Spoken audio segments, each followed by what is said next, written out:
Narito na ang School on the Air on RCEF. Kaalaman sa pagpapalayan, yamang pangkabuhayan ng Agricultural Training Institute, Regional Training Center 12. Matuto ng tama, wasto at makabagong paraan sa pagsasaka. Mapapakinggan tuwing Huwebes, alas 9 hanggang alas 10 ng umaga sa himpilan ng 95.9 Max News FM, General Santos City. Simultaneously on live stream at mapapanood sa Facebook Live ng Agricultural Training Institute, Region 12. Mga bagong kaalaman sa pagpapalayan. Dito nyo na malalaman kaalaman sa pagpapalayan. Yamang pangkabuhayan. Ang School on the Air on RCEF ay hatid ng Rice Competitiveness Enhancement Program at ATI Region 12.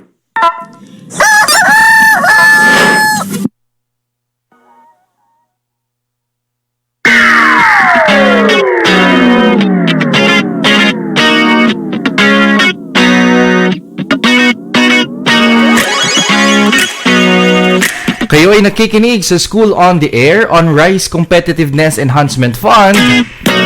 Kaalaman sa pagpapalayan, yamang pangkabuhayan. Ang ating eskwelahan sa radyo para sa mga magsasaka ng palay sa Rehiyon 12. School on the Air on the Rice Competitiveness Enhancement Fund. Mga serye ng mga teknolohiya tungkol sa makabago, wasto at tamang pamamaraan sa produksyon ng palay.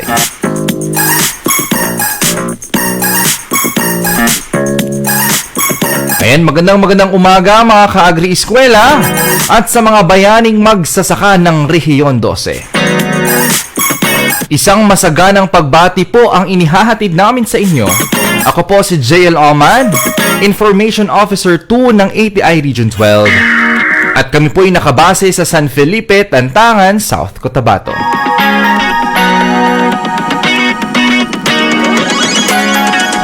Ang ating pong School on the Air program ay hatid sa atin ng Department of Agriculture, Agricultural Training Institute Region 12. Sa pamumuno ni Direktor Abdul Aydayaan at Rice Competitiveness Enhancement Fund Program Head by Engineer Mokles Buwisan. Katuwang ang mga piling lokal na pamahalaan sa probinsya ng Sarangani, ang mga bayan ng Maitum, Kiamba, Alabel, Malungon at syudad ng General Santos. Ayan, kaya inaanyayahan namin ang lahat na makinig at matuto dito lamang sa ating Agri-Eskwela. Mapapakinggan tuwing Huwebes, alas 9 hanggang alas 10 ng umaga sa himpilan ng 95.9 Max News FM Gensan. 95.7 Radyo Kasaganaan Maitum at 100.5 News FM Kiamba. Napapanood po din tayo ng live na live sa ating pong Facebook page ng Agricultural Training Institute Region 12.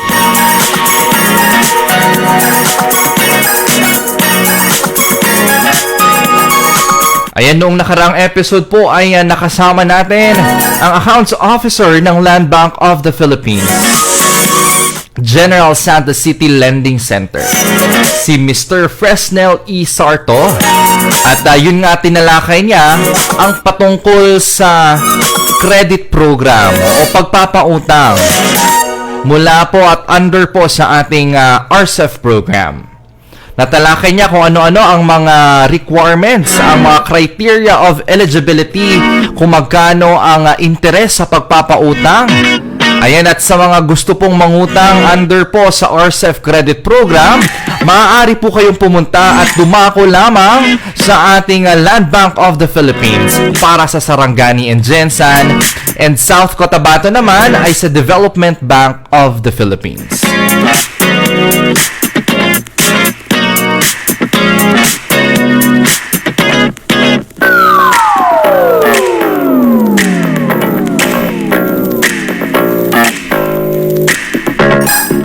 Ayan naman, bago tayo formal na mag-umpisa sa ating programa, pasadahan natin ng very very light.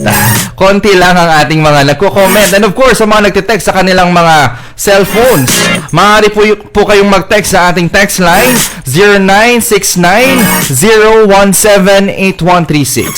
0969-017-8136.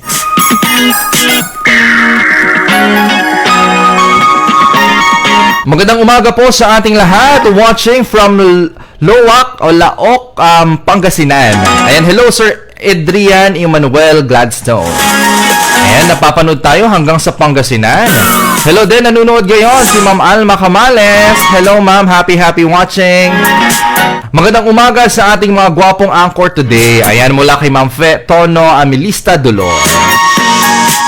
Good morning, shout out po kami dito sa Kitian, Daco, Poblasyon, Malungon. Ayan, group watching. Ayan, nag-group watching ngayon sila Ma'am Ivy Solomon, Joylyn Cordero, Aram May Rudy, Elizabeth Solomon, Vivian Solomon, Ami Valderrama, Aurelia Manaba. Salamat po. Ayun, ang dami nilang nanonood kayo, nag-group listening. Good morning mga kasowa dito sa Bafia, Kiamba, Sarangani. Hello Sir Juni Cortez. And dumako naman tayo sa ating mga texters. Good morning sa lahat ng classmate ko sa Brisfia, Barangay Ligaya, General Santos City from Warren. Hello sa iyo sir, consistent na nagsi-text si sir, texter natin since sa episode 1. Maayong buntag, mga kasowa. Labina Ilarona Arman Ralin Rina from RD Gomez ng Purok San Jose, Baluan, General Santos City. Good morning mga kafalay farmers listening from Nufia, Ma'am Mimi Villa. Sama-samang matuto, sama-samang umunlad. And good morning Ma'am Sir Gapaminaw Mikaron diri sa San Francisco, Baluan Greenfield Association, si Rowena Agdumani. Hello Ma'am Rowena. Active din ito na texter natin at listener. Happy listening po sa ating pong programa ngayong araw. Ayan, shout out Sir JL while driving. Ayan, ang kakatapos lang nag-birthday kahapon. Ang ating FJ ng bayan. FJ Pareño Fieljo ng API Region 12. Good morning all watching from Barangay New Canaan, si Angeline Balando. Good morning Sir JL and Sir John Michael watching from San Felipe from Ma'am J.Ann Magana. Ayan, kaya naman bubusugin namin kayo ng mga kaalaman ngayong araw. At ngayon naman pag-uusapan po natin ang financial literacy at iba't ibang programa ng gobyerno patungkol sa credit policy.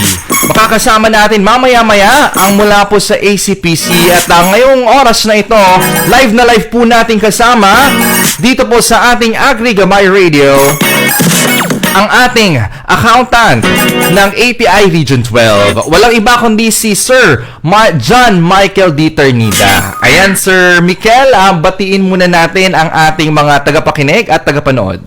So, ayan po. Salamat po, Sir JL, sa pagpaunlak po sa akin dito sa ATI Region 12. Bago po ang lahat, no, gusto ko pong batiin ang mga listeners po natin dyan sa General Santos, sa Maitom, sa Kiamba, at lalong-lalo na po sa mga listeners po natin sa ating Facebook Live. So, masaganang umaga po sa ating lahat. Ayan, Sir Mick, alam ko excited na ang ating mga tagapakinig na malaman kung ano nga ba yung financial literacy at bakit dapat nating malaman ito bilang mga magsasaka ng niyog sa Sarangani at Jetson. At sa mga nakikinig ngayon at nanonood sa Facebook Live, marami po kayong matututunan dito sa financial literacy. Kaya Sir Michael, simulan na natin ang ating talakayan. Ano nga ba ang financial literacy? So, ayun, maraming salamat po, Sir JL, no? So, bago ko po simulan, no, yung ating talakayan po ngayong umaga, no, I want you to think po sa mga listeners po natin dyan ngayon, no, I want you to think po first about this, no. So, first is, kontento ka na ba sa buhay mo? Ayun. Kasi sweldo mo pa lang, ubos na. Ayun. No? Relate Ang tagal mo na sa trabaho, wala ka pa ring asenso, di ba? Ayun.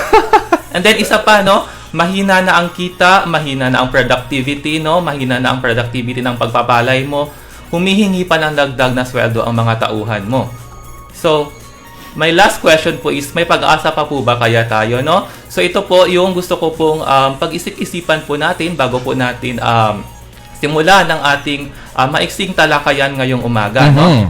So, during po, sa mga previous po na mga trainings namin, no, tinanong po namin yung mga participants po namin about this question, no, kung bakit nga ba maraming tao ang kinakapos sa pera, no?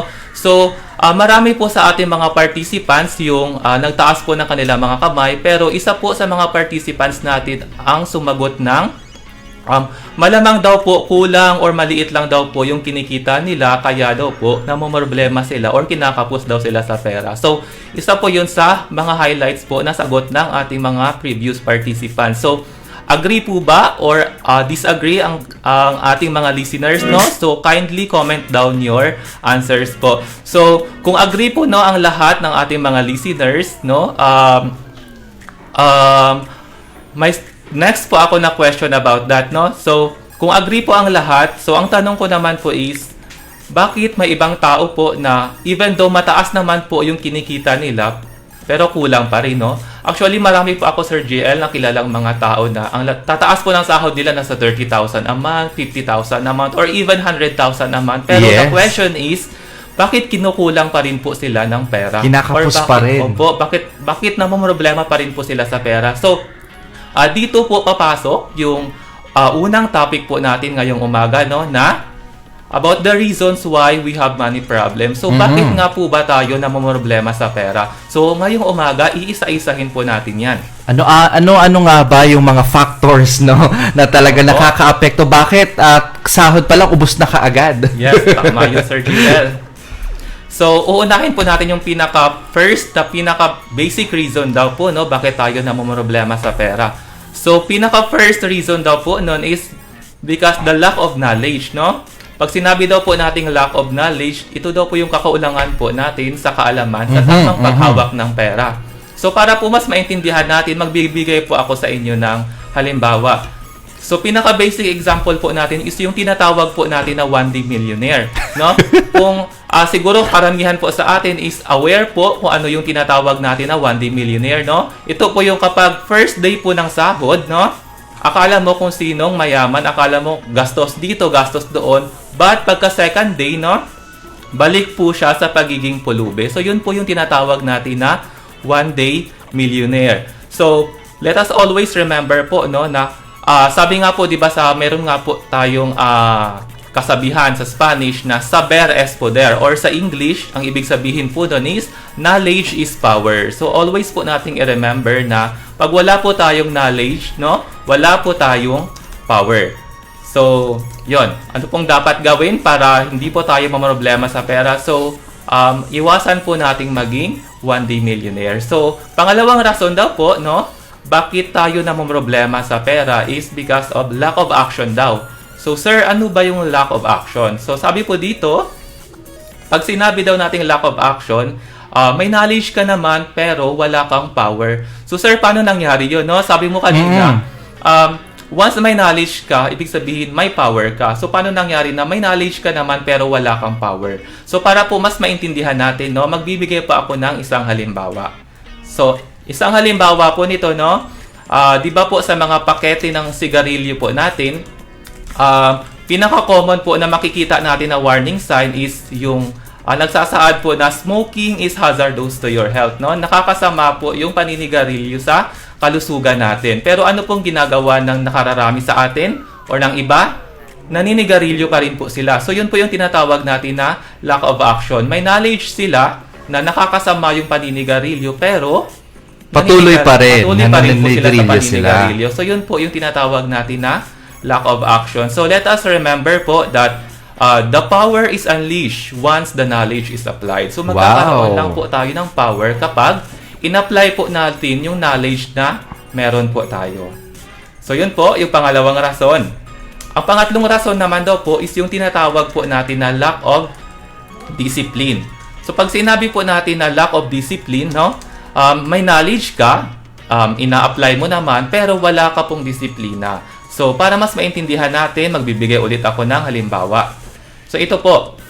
Let's say, may knowledge ka po about the importance of saving money, no? Alam mo yung kahalagahan ng pag-iipon or pagsisave ng pera. Ang ginawa mo, in-apply mo po siya. Sa kada monthly mo na sahod, no? Nagsisave ka ng, let's say, 20%, no? In-apply mo siya. Kaso, ano pong ginawa mo? Ayan, no? Imbis na yung savings mo, ilaan mo siya for your future or for emergency, no? Ang ginawa mo, nung pumunta ka ng mall, syempre may nakita kang bagong model ng cellphone. Anong ginawa mo? Yung savings mo, ginamit mo siya pambili ng brand new na cellphone. So, ginamit mo siya pang gastos doon sa luho mo. So, yun po yung tinatawag natin na lack of discipline. May knowledge ka, ina-apply mo, pero wala kang disiplina. So yun daw po, no, yung mga rason bakit daw, pinaka-common daw po na reason bakit namumroblema po yung mga tao sa pera. So since pinag-uusapan na lang naman po natin dito is yung tamang pag-handle po sa pera natin, no? I-discuss na lang din po natin yung before po nyo, no? Sabi po dito, ano pong dapat natin gawin, no? Para yumaman or para umasenso sa buhay. Sabi po dito, no? Kailangan alamin, gawin at gawin po natin araw-araw. So, magkaroon po tayo ng self-discipline. So, since usapang pag-handle naman lang po ng pera yung tinatakal natin ngayong umaga, no? Lubos-lubusin na po natin. So, ang next po natin na isi-share po sa inyo is yung mga reasons po why we need to manage our money. Bakit nga po ba talaga natin kailangang i-manage po ng maayos or i-handle ng maayos yung mga kaperahan po natin? So, isa po sa mga rason daw nun is because we need money to live, no? Yes. Totoo naman po talaga nun. Kailangan po natin ng pera para mabuhay. Most especially po ngayon na napakamahal na po ng mga bilihin natin ngayong panahon, no? Like for example po, before, yung 1,000 po natin or yung 1,000 pesos po natin, napakaraming mabibili na po niyan. Pero let's imagine po today, kung pupunta ka ng, let's say, KCC Mall of Marbel, no? Bibili ka doon ng grocery worth 1,000 pesos. Siguro hindi pa po kayang punuin yung isang basket. eco bag or isang basket po, no? So, another example po is kung bibili ka ng damit. Yung 500 pesos mo noon, napakaraming, ilang pirasong damit na yung mabibili mo. Pero ngayon, kung bibili ka ng, let's say, branded, siguro isang pirasong branded na damit lang ang mabibili mo. Another one po, kung gusto mo magpatayo ng bahay, no? Before, ang 500,000 mo, may house and lot ka na. Pero ngayon, yung 500,000 mo, baka lupa na lang yan. Hindi na yan kayang bumili na or magpatayo ng bahay. So, yun daw po yung first reason why we need to manage our money. Next daw po is we need money to grow, no? Pag sinabi natin we need money to grow, kailangan natin ng pera para lumago sa buhay, no? For example po, gusto mong makapagtapos ng pag-aaral or gusto mong pagtapusin ng pag-aaral yung anak mo. Syempre, anong gagawin mo? I-enroll mo siya sa college, i-enroll mo siya sa eskwelahan. So, anong kailangan para makapag-enroll? Syempre, pera, no? Another one, kung gusto mo pong magpatayo ng maliit na negosyo like sari-sari store, anong kailangan? Pera po, no? So, we need money po to grow. That is why we really need to manage our money. Next reason daw po is yung we need money to live harmoniously with others. So, ito po, agree po ako dito, no? I don't know if agree din po yung iba dito sa atin, sa mga listeners po natin. So, we need money to live harmoniously with others daw po. Like for example, no, sa bahay, ang madalas po, commonly pinag-aawayan ng mag-asawa, pera, no? Kulang sa pera, kaya madalas nagtatalo po yung mag-asawa. Sa opisina naman po, anong madalas pinag-aawayan? Di ba? Pera din. Kulang sa budget, no? Pinag-aawayan po yung budget sa opisina. Pinag-aagawan yung budget. Opo. And then, sa mga manggagawa po natin, no, ano pong madalas na re-reklamuhan ng mga manggagawa natin, di ba? Pera po. Kulang po sa sahod yung mga manggagawa natin. So, yun po yung mga reklamo usually. So, isa po yun siya, no, sa reason, no, para po makapamuhay po tayo na mapayapa dito sa mundo. Of course, we need money. So, that's why we really need po to manage po our money. And then, the last reason daw po why we need to manage our money is because we need money for the future. Siyempre, no? Kailangan po natin ng pera para sa kinabukasan po natin. Let's say, for example, nagkasakit ka, or nagkasakit po yung anak mo, or nagkasakit yung parents mo. Siyempre, di ba, kailangan mo ng pera, pampa-hospital, or pambili ng gamot, no? So, okay lang po yun siya kung isa po sa inyo, or nagkasakit lang po kayo. What if, no? What if bigla ka pong namatay? What if bigla kang sumakabilang buhay? So, syempre, no? Kakailanganin mo ng pera, pampalibing, pambili ng kabaong. So, we really need ngayon pa lang po, no? Kailangan mag-prepare na po tayo for our future. Sabi nga po sa kanta, no? Tatanda at lilipas rin ako, no? Ngunit merong awiting iiwanan sa inyong alaala. So, my question po sa ating mga listeners is, kapag po ba nilisan na natin itong mundong ito, no? May maiiwanan po ba tayo doon sa mga loved ones natin, no?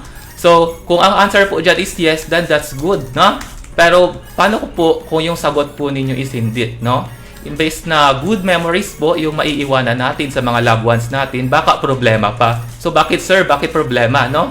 What if hindi ka nakaprepare for your future, no? What if bigla kang sumakabilang buhay, wala kang savings? Ang mangyayari, no? Ang magpapalibing sa'yo, ang gagastos sa pampalibing mo, sa kabaong mo is yung mga loved ones mo. Okay lang kung meron po silang pera. What if wala? So, imbes na good memories yung maiiwanan mo sa kanila, problema pa po yung maiiwanan mo. That's why, no? It is very important na ngayon pa lang po, kailangan paghandaan na po natin yung future po natin. So, that is the reasons po why we need to manage our money. So, ito po, no, may isi-share din po ako sa inyo, no? Yung tinatawag po natin na life cycle of man. So, dito po makikita po natin, no, yung life cycle daw po ng tao, meron daw po siya iba-ibang stages, no? Yung pinaka-first stage daw, yun yung tinatawag natin na growth years. So, magsisimula po yan siya from the age of 0 to 21 years old. So, during growth years, dito po tayo lumalago, no? Dito tayo nagkakaisip, dito tayo nag-aaral sa elementary, sa high school, and sa college. So, yun daw po yung tinatawag natin na growth years, the first stage of our life. So, next stage daw po ng buhay natin is yung tinatawag natin na career years, no? So, sa career years, dito daw nagtatrabaho na tayo, no? Nag-iipon na tayo dito. Sa family years naman po, dito nagsisimula ka na magkapamilya, no? Dito bumubuhay ka na ng family mo. Dito nagpapatayo ka na ng bahay. Dito naman po sa physical deterioration years, no, dito nagsisimula ka ng manghina. So dito medyo bumababa na yung capacity mo to earn income. And then yung last stage naman daw po is yung tinatawag natin na retirement years. Dito as in mas mababa na po yung capacity mo to earn income. So dito po, kung makikita po natin dito, no, from career years to family years, no, meron po tayong surplus kasi mas mataas pa po yung income natin dito kaysa sa expenses natin. So yun po yung tinatawag natin na surplus. Kung makikita natin dito sa retirement years, no, pag stopit ng retirement years, magkakaroon na po tayo ng deficit kasi masyadong maliit na lang po yung kikitain natin. Pero yung expenses natin sa gamot, sa pang-pa-hospital is masyadong malaki. Mataas. Kaya meron po tayong deficit during this stage of our life. So ano pong gagawin? Yung surplus po na naipon natin during the career years and family years, yun po yung gagamitin natin na pantapal doon sa deficit during our retirement years. So yun po yung gustong iparating sa atin ng tinatawag sa atin na life cycle of man. And then may tinatawag din po tayo na power of systematic investment for employees, no? Kung empleyado ka po, let's say for example, sumasahod ka ng 10,000 kada buwan, 20% po niyan, sinisave mo 2,000 pesos, and then yung savings mo na 2,000 pesos, pwede mo po yan siyang ilagay sa isang investment na kumikita ng 5% na annual interest, no? So, ang tanong, sir, meron bang ganon? Meron bang legit na investment na kumikita ng 5% kada taon? So, the answer for that po is yes, meron po. Kung hindi mo po yan alam, no, ang tawag po dyan is lack of knowledge. So, gusto ko pong i-share sa inyo yung isang legit na investment na kung saan pwede po nating ilagay yung ating savings. So, yun po yung tinatawag natin na MP2 savings. So kung sa mga listeners po natin na merong pag-ibig fund or pag-ibig, no, savings, meron po sila ngayong tinatawag na MP2 savings. So, noong 2021, nag-offer po sila ng 5.66 na annual dividend rate. So, mas mataas po siya sa ina-expect natin na 5% interest. So, pasadaan na lang po natin ito, no? Let's say, for example, isa kang empleyado or isa kang magsasaka na kumikita ng 10,000 kada buwan. And then, i-invest mo siya into MP2 savings. So, kung titignan po natin dito, no, let's say at the age of 30 years old, nag-start ka mag-save ng 20% of your salary, no? After 30 years, no, tignan po natin dito sa schedule, magkakaroon ka ng total savings na 1.8 million. So, imagine that, no, at the age na mag-retire ka, no, aside sa pension mo, magkakaroon ka ng total savings na 1.8 million pesos. So now, yan is kung 10,000 pesos lang po yung nasisave mo kada buwan. What if 20,000 pesos po yung nasisave mo kada buwan? So imagine, after 30 years, magkakaroon ka po ng total savings na 3.6 million pesos. So napakalaking pera na po yan. Ready ka na po for your retirement. So next, meron po akong i-share na tinatawag nating power of systematic investment for your children, no? So ito po, let's say for example, at the time na ipinanganak po yung baby mo, no, nagsisave ka ng 20 pesos kada araw. So let's say, and then i-invest mo din po yun siya sa MP2 savings. So ito po yung mangyayari niyan. Let's say 20 pesos kada araw, ibig sabihin in a year, makakapag-save po tayo ng 7,300 pesos. So imagine, kung once na ipinanganak po yung anak mo and then after 20 years, no, at that time na mag-e-enter na po siya into college, magkakaroon ka ng total savings na 253,000 pesos. So napakalaking halaga na po niyan. Napakalaking tulong na po niyan para sa pag-aaral po ng anak mo. So yun po kung 20 pesos lang po yung sinisave natin kada araw. What if 50 pesos po yung isave mo kada araw? So, after 20 years po, titignan po natin dito, magkakaroon ka po ng total savings na 633,000 pesos. So, malaking halaga na po ito para sa pag-aaral ng anak mo. Kaya mo na pong pag-graduatein yung anak mo sa kolehiyo. So, meron daw po tayong tinatawag, no, na 4 na uri ng money managers, no? Yun po yung survivor. So, si survivor daw po, no, ito yung life cycle ni survivor. Nag-earn daw siya ng money and then ginagastos niya. Kung magkano yung in-earn niya, yun din yung gagastusin niya. So, ang battle cry niya daw is, I will survive, no?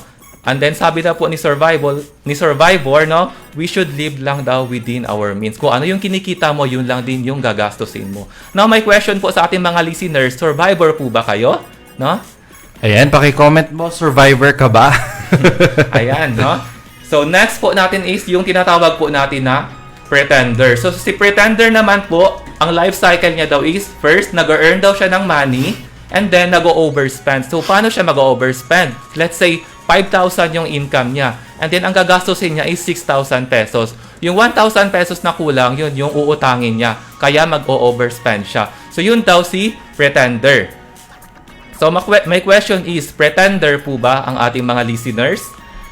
And then, next po natin is yung tinatawag po natin na seeker. Si seeker naman po, ito daw po yung life cycle ni seeker, no? Nag-earn siya ng money and then gumagastos. Doon sa ginastos niya, meron pa daw sobra. Anong gagawin niya? Magsisik daw siya kung saan niya ilalagay yung sobrang pera niya. So, karamihan po sa mga seeker natin, no, sila po yung nabibiktima ng mga investment scam po natin. Kasi si seeker po, sila usually yung may mga sobrang pera pero hindi po nila alam kung saan po nila ilalagay yung sobrang pera nila. So, my question po is, seeker po ba ang ating mga listeners?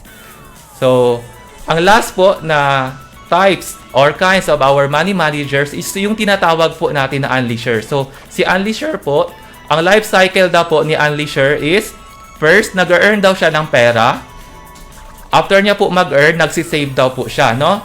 Save muna. And then after niya mag-save, ini-invest niya yung savings niya.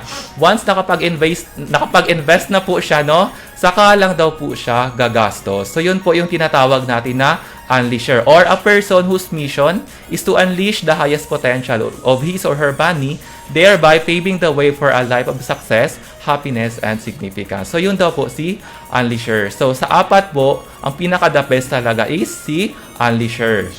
So, sabi po dito, no, paano maging unleasher? First, mag-earn ka, and then, pagkatapos, huwag ka muna mag-spend. Anong gagawin? Mag-save, and then after mag-save, mag-invest. After mag-invest, saka ka lang po gagastos. So, pag ginawa po natin yun, no? Pag in-apply po natin yung principle na yun, ang tawag po sa atin, hindi po survivor, hindi po pretender, at hindi rin po seeker. But ang tawag po sa atin is unleasher. Unleasher. So, yung last po natin na i-share ko po sa inyo na topic, which is, ito po yung pinaka nagustuhan ko sa lahat, is yung tatlong principles po natin in budgeting, no? Meron po tayong iba't ibang principles daw in budgeting. So, first principle daw po natin is yung tinatawag natin na piso yan principle, no? Dito sa piso yan principle, tinuturuan po tayo dito na i-value lahat po ng sintimo or peso na meron po tayo, no? Hindi lang po basta waldas lang daw ng waldas, no? Like for example po, no? Kung meron po tayong maliit na anak or maliit na kapatid, no? Nahihingi sa atin ng piso. Anong gagawin? Bibigyan lang agad kasi raw piso lang naman yan, sir, bakit mo pa ipagdadamot sa bata, no? Without even asking them, no, kung para saan nila gagamitin yung peso. Bigay lang po tayo ng bigay.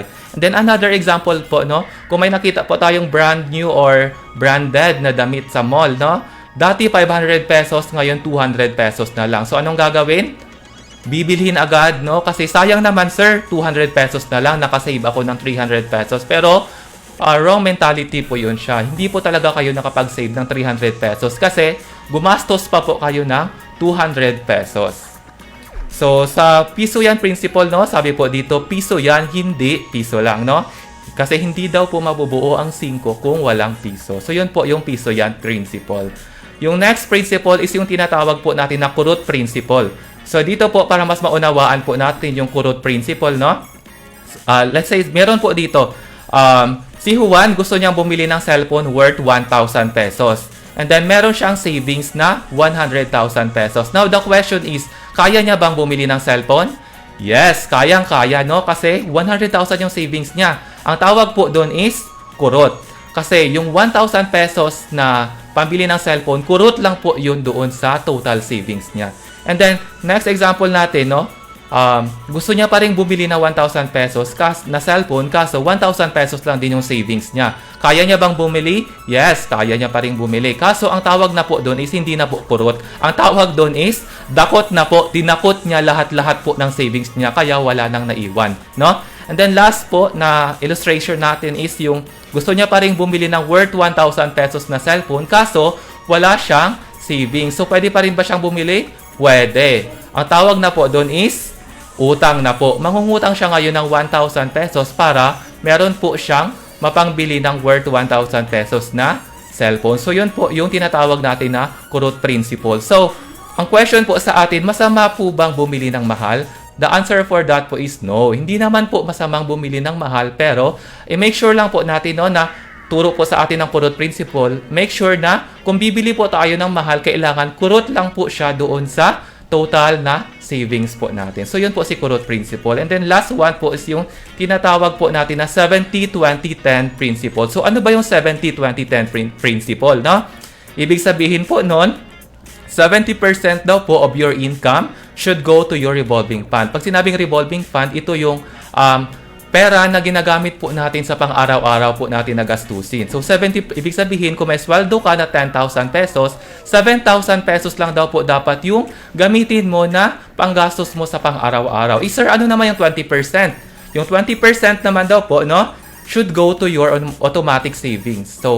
So 10,000, 20% yan, 2,000. So, 2,000 kailangan automatic savings na daw yan. And then, the 10% daw, no, dito na daw po papasok yung kanya-kanya po natin na paniniwala. So, kung naniniwala po kayo na yung 10% ng income mo is mapupunta sa simbahan, then go for it. Pero kung yung paniniwala mo po na 5% mapupunta sa simbahan, 5% itutulong ko sa family ko, then go for it. Or kung paniniwala mo naman, 10% should go to bantay bata, no, sa mga donations, so go for it. So kanya-kanyang paniniwala na po yung remaining 10% po natin. So yun po yung mga different principles po natin in budgeting, no. I hope marami po tayong na-take home sa ating talakayan po ngayong umaga. Ayan, so maraming salamat, Sir Miguel. Napaka-productive na 30 minutes na discussion, no, sa financial literacy. And sa mga nanonood ngayon o sa mga nakikinig ngayon, paki-text or paki-comment ng inyo pong natutunan sa session natin ngayon at talakayan natin mula kay Sir Miguel. Paki-comment naman po. At Sir Miguel, mensahe po sa lahat po ng mga nakikinig at nanonood ngayon sa ating pong programa. Ayan, ang mensahe ko lang po, no, sa lahat po ng ating mga listeners is sana po, no, marami po tayong natutunan sa talakayan po nating umaga, at sana po hindi lang po basta natin natutunan yung mga talakayan po natin ngayon umaga, but sana po is ma-apply din po natin siya sa buhay po natin. Nang sa ganun is ma-overcome po natin yung pamumroblema po natin sa pera. So again, maraming salamat po sa inyong lahat. Ayan, maraming salamat, Sir Miguel. At kami po'y magbabalik pagkatapos ng mga paalala.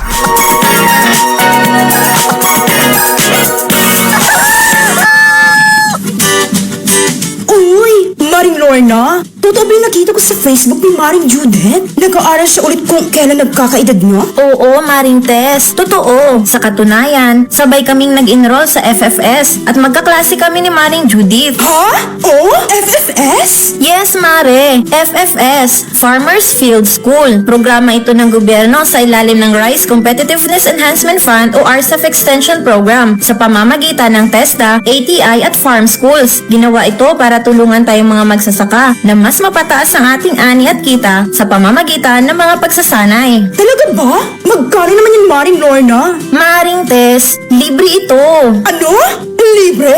Oo, libre. Nagbibigay ng scholarship ang TESDA para sa mga magsasaka na nakalista sa RSDSA. May 17 sessions ang FFS, Mare, at isang beses lang sa isang linggo kami nagkikita. Ang dami kong natututunan at lumalawak pa ang aking kaalaman sa pagpapalay. Talaga ba? Tell me more, Maring Lorna. Bukod sa rice production, matututo ka rin sa farm mechanization at seed certification, Mare. Lalo na kung gusto mo maging isang certified seed grower. Maring Lorna, isali mo naman ako dyan. Gusto ko yan. Oh, Jiva, tama na yung pag-Facebook, Maring Tess. Magtungo ka na sa TESDA Provincial Office o sa pinakamalapit na farm school dito sa atin. Oh, ano pang hinihintay mo?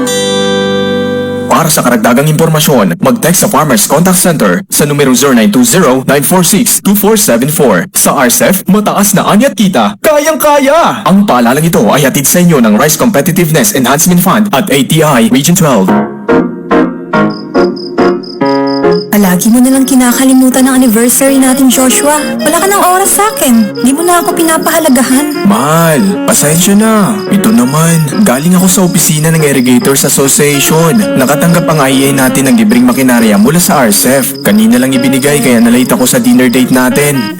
Ano ba yung RCEF na yan? At parang mas mahalaga pa yun sa akin. Ang RCEF o Rice Competitiveness Enhancement Fund mahal ay programa ng ating gobyerno na may taunang pondo sa 10 bilyon para sa pamamahagi ng libreng makinarya, libreng binhi, pautang at pagsasanay tungo sa masaganang ani at mataas na kita. Libre ba yan? O baka may bayad yan ha? Libre lahat ito, mahal. Maaari ka rin makibahagi sa RCEF Extension Program para tumaas pa ang iyong kalaman sa pagpapalay. Pwede ka mag-enroll sa School on the Air program, sumali sa Information Caravan at mag-enroll sa Farmers Field School. Parang exciting yan, Mala. Sige nga, paano ba? Mag-text ka lang sa Farmers Contact Center sa numero 0920-946-2474. O siya, tara na. Baka makalimutan pa nating anniversary natin ngayong araw. I love you, mahal.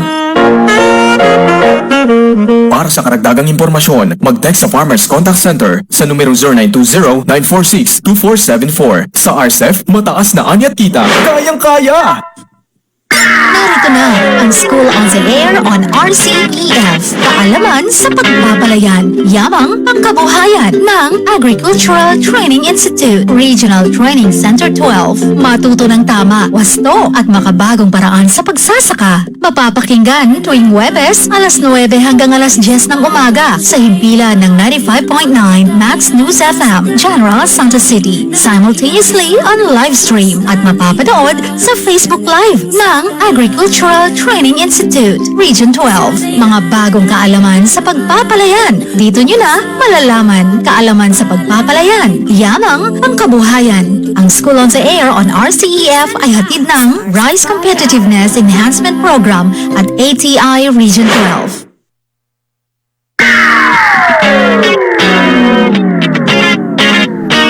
Ayan na, tayo po ay nagbabalik sa ating programa para sa episode 6 ng School on the Air on the Rice Competitiveness Enhancement Fund. At ngayong umaga po, live na kasama po natin ngayon sa Agri Gabay Radio si Ma'am Iris P. Tabayag, ang ating pong representative mula po sa DA, Agricultural Credit Policy Council, Region 12. Ayan, Ma'am Iris, magandang umaga. Magandang umaga po, Sir JN. Ayan, kumusta naman?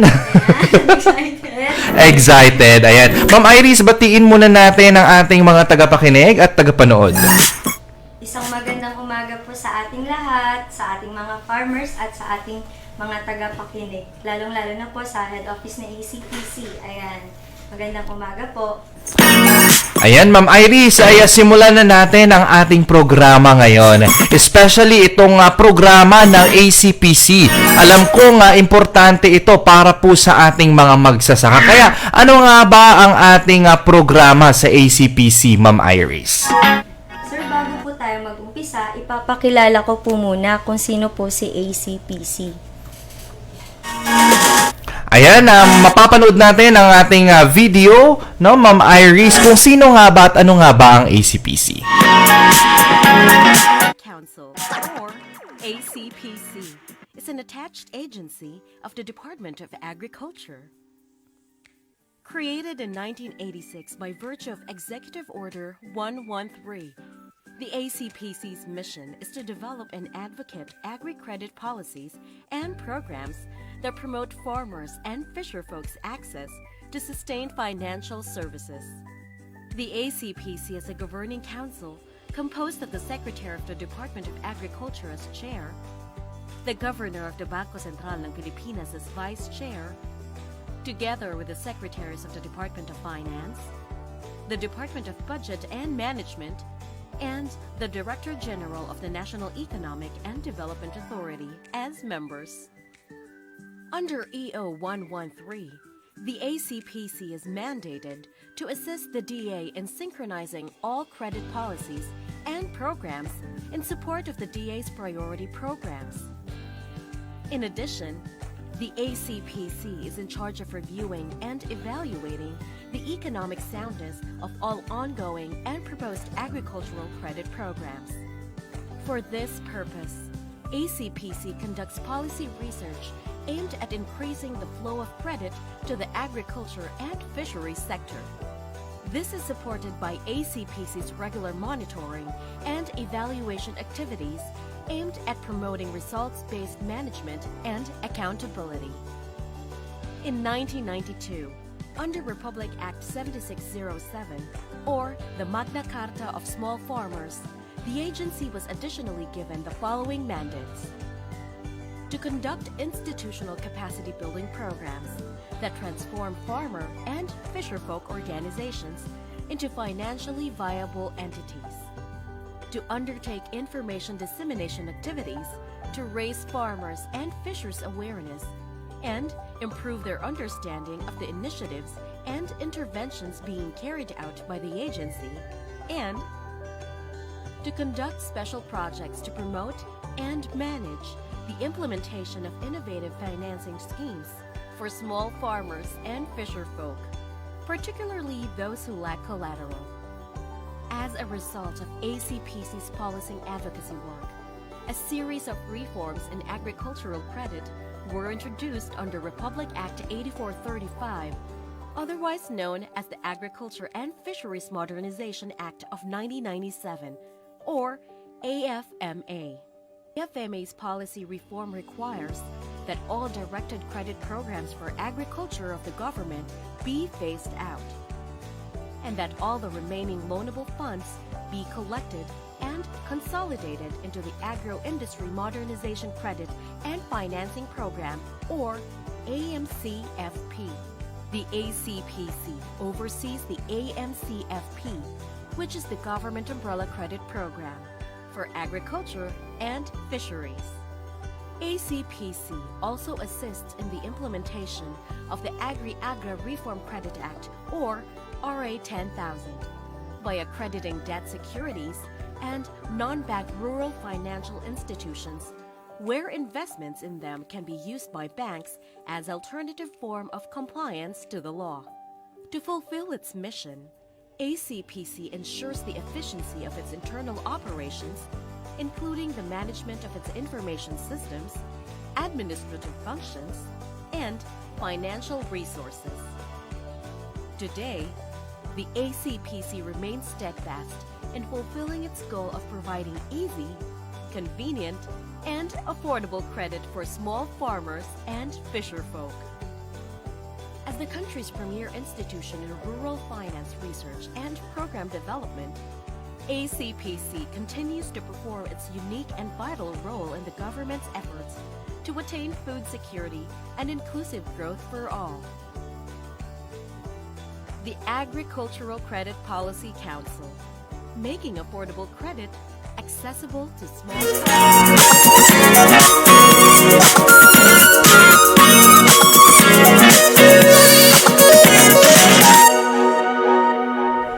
Ayan na tayo, nagbabalik sa ating programa at nalaman na natin kung sino nga ba sa ACPC. Ayan, maraming salamat Ma'am Iris sa napaka-informative na video about the Agricultural and Credit Policy Council. At ngayon naman Ma'am Iris, simulan na natin ang ating talakayan kung ano nga ba ang mga programa at serbisyo ni DAACPC.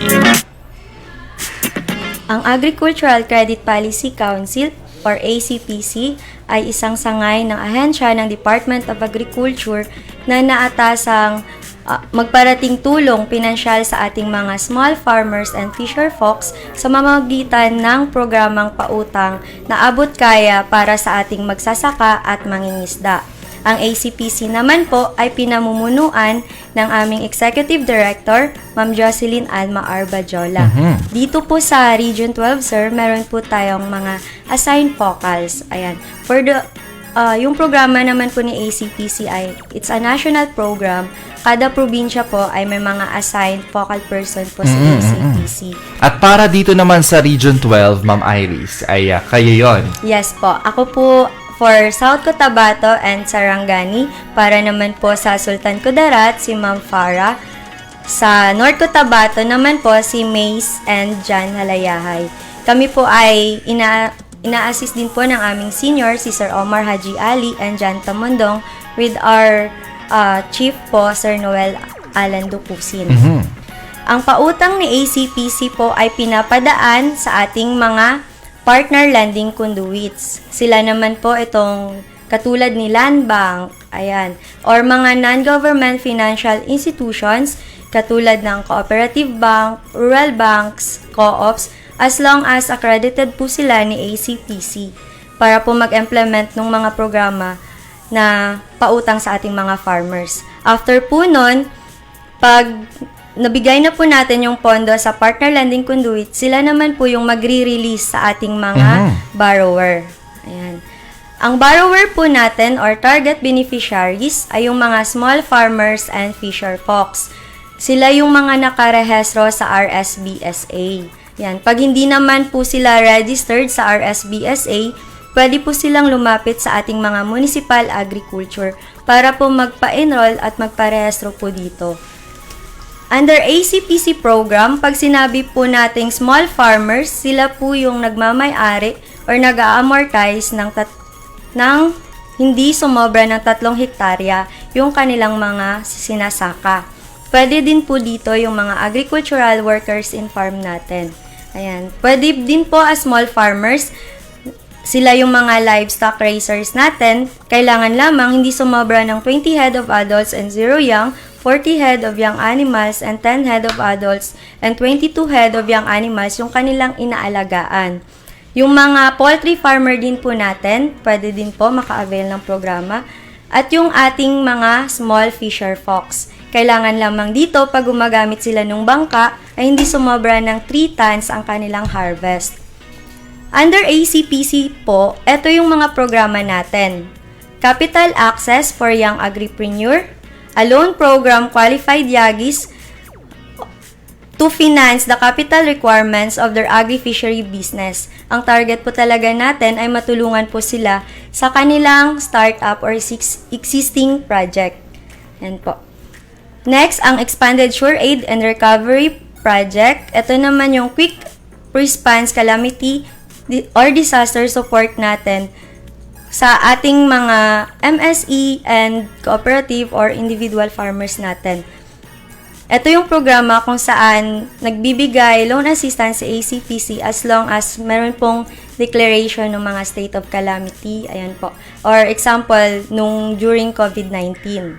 Ang pangatlong programa po ni ACPC ay ang Agri-Negosyo Loan Program or ANYO Program. A loan program kung saan magbibigay assistance po tayo na ma-access din po nila na affordable para po sa mga eligible borrowers natin to finance their capital requirements to enable to improve the efficiency, productivity, and profitability of their agribusiness activities within the value chain. Under ANYO program, meron po tayong special credit windows. Ang ANYO OFW na ginawa para sa ating mga repatriated OFWs or yung hindi na makakabalik abroad dahil nagkaroon ng COVID-19. Pangalawa, ang Agri-Pinay. Ito naman yung programa para sa ating mga kababaihan. Pangatlo, ang Swine R3 or Repopulation, Rehabilitation, and Recovery Program para sa ating mga semi-commercial hog raisers and backyard hog raisers natin. Ayan po. Ang pang-apat ay ang Coconut Program or CO2 para sa ating mga coconut farmers. Ito ay ginawa para mabigyan sila suporta para sa kanilang working capital requirement sa kanilang coconut farming and agribusiness activities. Ang pwedeng manghiram under ACPC ay ang mga small enterprise. Sila naman yung rehistradong fishery-based business na may assets na hindi sumobra ng 15 million. Pag sinabi nating enterprise, sila po yung registered into DTI. Ayan. Meron po silang business permit. Ayan. At saka financial statement. Pwede din dito yung mga micro-enterprise. Kailangan yung assets nila hindi sumobra ng 3 million. Pwede din po maka-avail ng utang ang cooperative and association. Kailangan lamang registered sila into registering institutions katulad ng CDA, SEC, or DOLE at may farmers po sila and fisher folks na mga members. At yung pinaka-importante po, pwedeng manghiram ang mga individual farmers natin. Sila po yung mga registered or enrolled individual farmers natin under RSBSA. Ayan. Ang mga requirements naman, para maka-avail under ACPC or qualification natin at saka eligibility, kailangan yung mag-a-apply under KAYA ay yung mga young agripreneur natin na may edad 18 to 30 years old. Kailangan graduate po sila ng agri-fishery related courses o yung may mga diploma. Kapag wala naman po, pwede naman yung mga nag-attend lang noong training katulad ni ATI, as long as ipakita po nila yung certification of completion. Ayan. Kailangan din dito, under KAYA program, ay registered sila under RSBSA and FEDIS. Yung FEDIS naman natin, ang registration nito ay doon sa regional office. Ayan. Sila po yung mag-a-assist sa inyo para ma-enroll po kayo dito. Yung nagpapa-enroll dito ay yung mga enterprise natin. Yung SureAid program, kailangan po dito endorso po tayo ng DA, RFO natin. So, yung Department of Agriculture natin ay located po dito sa Carpenter Hill Regional Center, Coronadal City. Yan. Under ANYO program, pwedeng manghiram si MSE and organization, pero kailangan po mag-undergo sila ng online orientation. Ayan. Para maka-access po kayo sa online, ito po yung website natin. Mag-sign up po kayo dito. acpcaccess.ph. Kailangan din po with proven management to capacity to implement the project or existing na po kayo with your registration to any registering institutions, CDA, SEC, or DTI. Registered and enrolled po kayo sa FEDIS at 100% Filipino-owned MSE. At ito din po yung importanteng tandaan, pag kayo ay individual borrowers po na registered sa RSBSA, kailangan qualified po kayo or pasok kayo sa criteria of small farmers and fisher folks as defined by law na binanggit ko po kanina. Ayan. Kapag kayo naman po ay OFW, kailangan po kayo po ay repatriated OFWs or may certificate from the OWA. Ayan. Pwede po dito startup or existing project nyo na po under OFW. Pag Agri-Pinay naman po, kailangan women's po kayo or individual or grupo. Ang importante ay endorso po kayo ng ating Gender and Development Office or GAD focal dito po sa Region 12. Ayan. Kailangan din po RSBSA registered kayo. Para sa anyo swine R3, ayan po, kailangan nyo po dito mag-present magpresent lamang po kayo ng certificate na hindi po kayo apektado ng ASF. Ayan po. Pwede dito yung backyard racers or individual racers natin, semi-commercial racers, yung mga micro and small enterprise natin. Kapag coconut naman po, kailangan endorso po kayo ni PCA or enrolled po kayo into Philippine Coconut Authority enrollment. Ayan. Pwede kayong mangutang sa ACPC para sa inyong working capital, acquisition of machineries, construction of facilities, processing, and marketing. Ayan po. Pwede po dito sa production natin yung mga high value din po katulad ng gulay, ayan, yung mga saging natin or fruit trees, pwede din po siya under the program. Pwede din po yung mga short-term crops natin, corn, rice, or other commodities po, as long as pasok po tayo sa value chain from production, processing, up to marketing. Under ACPC, pwede kayong mangutang for MSE or co-op and association natin na up to 15 million pesos. Depende po ito sa inyong cash flow or sa inyong financial statement. Ang ating small farmers and fisher folks, OFW, swine R3, pwede kayong manghiram up to 300,000 pesos. For coconut farmers and Agri-Pinay, pwede kayong manghiram up to 100,000 pesos. For KAYA applicants natin, pwede kayong manghiram up to 500,000 pesos. For SureAid program naman, pwede kayong makahiram hanggang 25 to 10 million pesos. Lahat po ng programa namin, Sir JL, ay wala po siyang interest at wala po siyang collateral. Wow! So, napakaganda nitong programa dahil yung ibang mga lending institutions, syempre talagang may interest, no? At ito, Ma'am Iris, ay walang interest at wala ring collaterals. Ayan. Meron lamang po tayong one-time service fee para sa ating mga individual per transaction at para naman po sa ating mga MSE, Cooperative and Association, meron po tayong service charge na 3.5 up to 3.5% per annum. Ayan po. Ang loan term naman natin ay hanggang 5 taon. Again po, depende po ito sa inyong project or cash flow. Yan. Meron din po tayong grace period or panahon bago po kayo makapagbayad. Depende din po ito sa inyong proyekto or cash flow na ipe-present during the application na hanggang 2 years. Ayan. Lahat naman po ng mga requirements natin, Sir JL, ay available naman po online. Oo. Ayan. Yun yung napakaganda. Pwede po silang tumawag or makipag-ugnayan sa ating mga ACPC focal person. Siguraduhin lamang po nila na ang kanilang makakausap ay ACPC staff. Ayan po. Para naman po sa mag-a-apply online, ito po ang website natin, acpcaccess.ph. Ayun, acpcaccess.ph para ma-access natin yung iba't ibang mga forms, Ma'am Iris. Ano po? Opo. Ayan, so at doon nagtatapos, Ma'am Iris, ang iba't ibang mga programa ng ACPC. Talagang napakaraming mga programang pwedeng i-avail ng ating mga smallholder farmers and fishers, Ma'am Iris. Ano po? Meron lang po tayong konting Ma'am Iris, tanong. Nandito nakagtanong si Ma'am Fe, ano po bang requirements po to apply the farmers sa ACPC? Kadalasan kasi daw di nila abot yung requirements.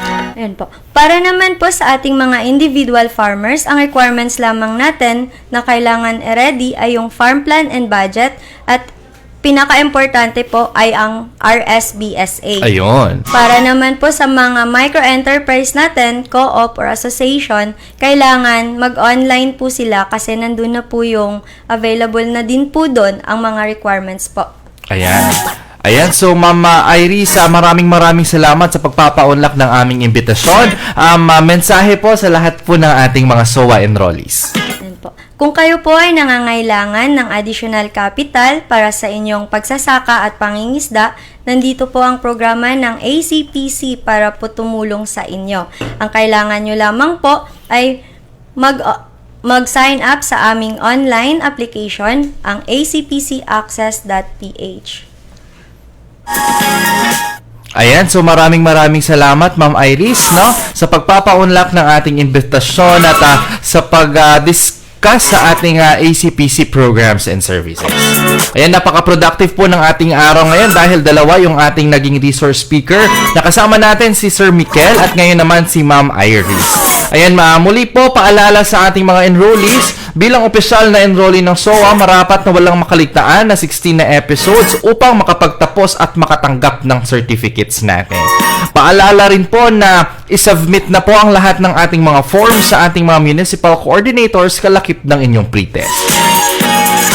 Sumali na rin po sa ating official na Facebook group page. Hanapin lamang ang 2023 SOA RCEF, kaalaman sa pagpapalayan, yamang pangkabuhayan at i-click ang join. At huling paalala, makinig at matuto sa mga nalalabing episodes po natin. At wala na tayong sapat na oras at ang bilis lamang po ng 1 oras po. Maraming salamat sa lahat ng tumutok, nag-text at nakibahagi sa ating pong episode ngayon. At maraming salamat din at happy birthday sa ating mga nagbe-birthday ngayong week. And of course, maraming salamat sa ating ever-active na mga provincial and municipal coordinators na maya-maya't nag-a-update po sa atin. At sa ating partner radio stations, ang 95.9 Max FM Gensan, 95.7 Radyo Kasaganaan Maitom at 100.5 News FM Quiapo. And of course, paalala sa ating mga enrollees, pakitext po ang ating mga coordinators para sa ating attendance. Sa ngalan po ng ating ATI Director, Engineer Remelin R. Recoter, Assistant Director Ma'am Antonieta Arceo, at Chief ng Information Services Division, Sir Joven C. Kalasagsag, ating Center Director, Sir Abdul Aydayaan. Maraming salamat sa lahat ng tumutok ngayon. At sa susunod na episode on June 22, pag-uusapan natin ang Palay Check System. Ayan, at susunod na po ang programa ng School on the Air on Coconut Production, Masaganang Kokobuhayan, Radyo Eskwela sa Pagniniyugan. Antabayanan nyo po pagkatapos ng programang ito. Hanggang sa muling episode ng ating SOA, ako po si JL Oman na nag-iiwan ng isang magandang umaga, mga bayaning magsasaka.